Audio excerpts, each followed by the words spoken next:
पूछिए ना महागठबंधन वाले से, हमसे क्या पूछते हैं। हम लोग तो 4 दिन पहले ही सब फाइनल कर दिए। दूध के साथ पानी मिलता है, दूध के साथ तेल नहीं मिलता है। उनका अलायंस अस्वाभाविक है, मेरा अलायंस स्वाभाविक है।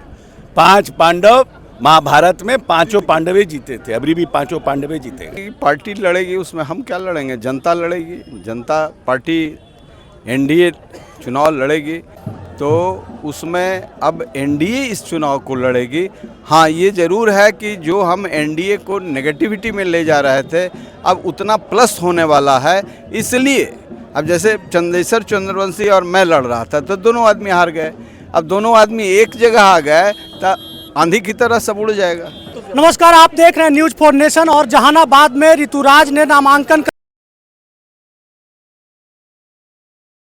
विधानसभा क्षेत्र से नामांकन कराया है। अभी हमारे साथ मौजूद है बिहार सरकार के कद्दावर मंत्री और जहानाबाद के प्रभारी मंत्री अशोक चौधरी। हम जानने का प्रयास करते हैं जहानाबाद में आने के बाद क्या लग रहा है। सर, आज जो है नामांकन कराए हैं, जहां एक तरफ घोसी से जो है ऋतुराज जी जो है नामांकन, ऋतुराज बहुत भारी वोट से जीतेगा।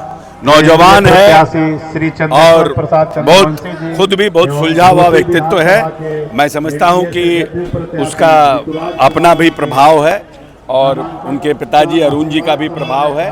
और घोसी हमेशा से जदयू के साथ रहा है, इसलिए इस बार हम लोग घोसी में भारी बहुमत से जीतेंगे। सर, जहानाबाद से चंदेश्वर प्रसाद चंद्रवंशी को एक बार फिर से मौका मिला है। पिछली बार जो है कहा जाता है कि अरुण कुमार के कारण ही चुनाव हार गए थे।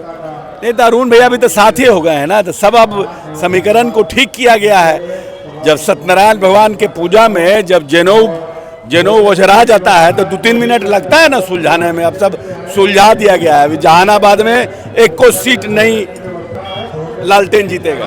सर, एक सवाल और बनता है, आप जहानाबाद में हैं। सबसे पहले आपने कहा था जगदीश शर्मा पर कटाक्ष करते हुए कि टिकट मांगने आएंगे, टिकट नहीं मिलेगा।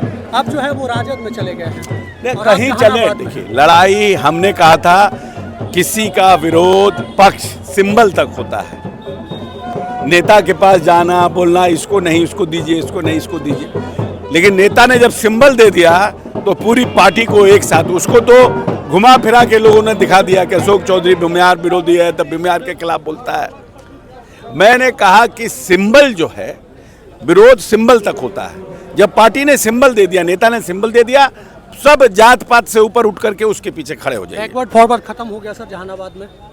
कभी था ही नहीं, कभी था ही नहीं। आपका पिछला चुनाव में एक बयान वायरल हुआ था। सर एक आखिरी सवाल लेंगे। जिस तरीके से महागठबंधन में अभी तक के जो है सीट शेयरिंग का फॉर्मूला जो है साफ नहीं हुआ है, आज पहले चरण के लिए अंतिम दिन है मतदान, ये नामांकन का। अब ये आप पूछिए ना महागठबंधन वाले से, हमसे क्या पूछते हैं। हम लोग तो 4 दिन पहले ही सब फाइनल कर दिए। दूध के साथ पानी मिलता है, दूध के साथ तेल नहीं मिलता है। उनका अलायंस अस्वाभाविक है, मेरा अलायंस स्वाभाविक है।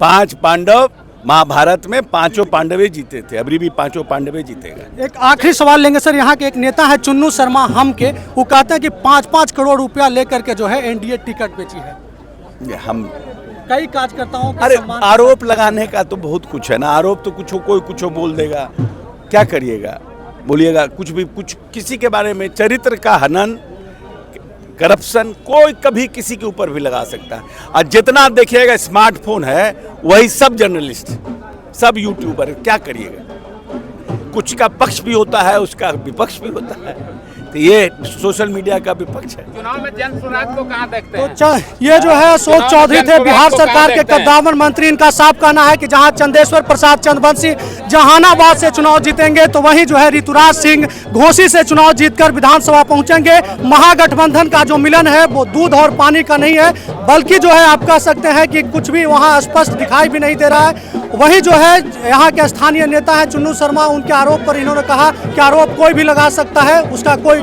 मतलब नहीं है। जिस वक्त से अरुण कुमार जेडीयू में आए हैं, उसी वक्त से यह चर्चा तेज हो गई है कि मगध में इस बार एनडीए की जीत होगी। क्या होगा आगे, किस तरीके से चुनाव लड़ने की तैयारी है। मंच से जो है अरुण कुमार माफ़ी भी मांग रहे थे अपने समुदाय के लोगों से। बात करते हैं, जानने का प्रयास करते हैं। सर, सबसे पहले स्वागत है। आपके बेटे को टिकट मिल गया, नामांकन हो गया, अब कैसे लड़ेंगे? देखिए, लड़ेगी पार्टी लड़ेगी, उसमें हम क्या लड़ेंगे, जनता लड़ेगी। जनता पार्टी एनडीए चुनाव लड़ेगी। तो उसमें अब एनडीए इस चुनाव को लड़ेगी। हाँ, ये ज़रूर है कि जो हम एनडीए को नेगेटिविटी में ले जा रहे थे अब उतना प्लस होने वाला है। इसलिए अब जैसे चंदेश्वर चंद्रवंशी और मैं लड़ रहा था तो दोनों आदमी हार गए। अब दोनों आदमी एक जगह आ गए तो आंधी की तरह सब उड़ जाएगा। सर क्या लगता है सर, जहानाबाद में आज जनसभा भी हुई, उसके बाद क्या लग रहा है जहानाबाद, घोसी, मखदूमपुर, ये तमाम सीट को लेकर आप क्या? सब सीट जीतने वाले हैं, सब सीट जीतने वाले हैं। एनडीए चुनाव लड़ रहा है, अब अरुण कुमार नहीं चुनाव लड़ रहे हैं, एनडीए चुनाव लड़ रहा है, मेरी ताकत उसके साथ। जहानाबाद में बैकवर्ड फॉरवर्ड की जो बात की जा रही थी सर, उसको लेकर आपका क्या कहना है? देखिए, जैसे ही मैं खड़ा हो गया तो वहाँ पूरे समुदाय का मैं प्रतिनिधित्व करता हूँ। कोई ज़्यादा भी नहीं कह सकता कि अरुण कुमार सांसद थे या नहीं।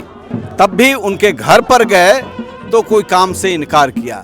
मेरे बारे में फीलिंग दूसरा है। मैं आया हूँ तो वो सब जो एजेंटों का एजेंडा है वो सब ध्वस्त हो जाएगा। सर, जहां घोसी में जो है माले के विधायक रामबली सिंह यादव नामांकन करा दिए हैं, तो वहीं से जो है राहुल कुमार की भी टिकट की चर्चा है।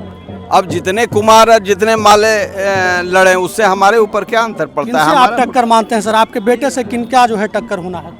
अब ये टक्कर कहीं दिखता नहीं है हमको, इसलिए किससे टक्कर कहें? कभी ये दिखते हैं, कभी वो दिखते हैं। चंदेश्वर प्रसाद चंद्रवंशी की जीत को लेकर आप क्या कितना? 100% आश्वस्त। मगध के तमाम क्षेत्रों में आपका प्रचार होगा, प्रसार होगा, कहाँ कहाँ जाएंगे, कहाँ कहाँ साधने की कोशिश होगी? अब देखिए, कल ही परसों नॉमिनेशन करा के अरुण मांझी का आए हैं। अब विपक्ष कह रहा है कि 2 बार से जीते थे, इस बार ध्वस्त हो गया। तो ये तो हमारा कार्यकर्ताओं के साथ ऐसा रिश्ता है कि जितने जो लोग रुसे हुए हैं, फूले हुए हैं, जैसे ही मैं टाइट हो गया सब टाइट हो गए। तो हम अकेले थोड़े फौलाद हैं। अब देखिए तो ये कहाँ जन स्वराज चला रहे थे, इंद्रदेव जी जन स्वराज चला रहे थे, कहाँ गए इंद्रदेव कुशवाहा? वो यहाँ नॉमिनेशन में आके खड़े हैं। आधा जन स्वराज का चेहरा तो यहाँ दिख रहा है। तो उसमें जो इधर उधर था ना, वो सब ऐसे हो गया। महागठबंधन में भी सीट का बंटवारा नहीं हुआ है।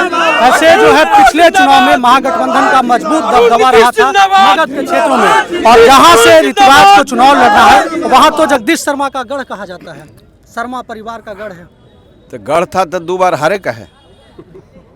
अरे हम नहीं न थे हराने में, हमें हराने में तो कई बार रहे हैं। हम तो अभी तक हराने में नहीं थे, हम जीतने के लिए गए हैं। गढ़ था तो 2 बार हारे किसे? माले से हम हारे हैं, माले से वही हारे हैं। हमारे नेतृत्व में या एनडीए के नेतृत्व में, नीतीश कुमार के नेतृत्व में आले माले कहीं पता नहीं चलेगा। आप बड़े कद के नेता हैं सर, इसलिए एक सवाल और यह भी बन रहा है कि महागठबंधन में अभी तक सीट का बंटवारा नहीं हुआ। भगवान करे इसी तरह चलता रहे। तो ये अरुण कुमार थे, जहानाबाद के पूर्व सांसद। इनका साफ कहना था कि भगवान करे कि महागठबंधन में ऐसे ही चलते रहे और घोसी में इस बार जीत होगी, जहानाबाद में जीत होगी। जो मतलब बैकवर्ड फॉरवर्ड की लड़ाई की बात की जा रही थी, जो मतलब कहीं ना कहीं कह सकते हैं कि लोकसभा चुनाव में जो चर्चाएं थी, उन चर्चाओं पर अब विराम लग गया है। अब जहानाबाद के सभी सीट एनडीए जीतेगी, यह अरुण कुमार का दावा था।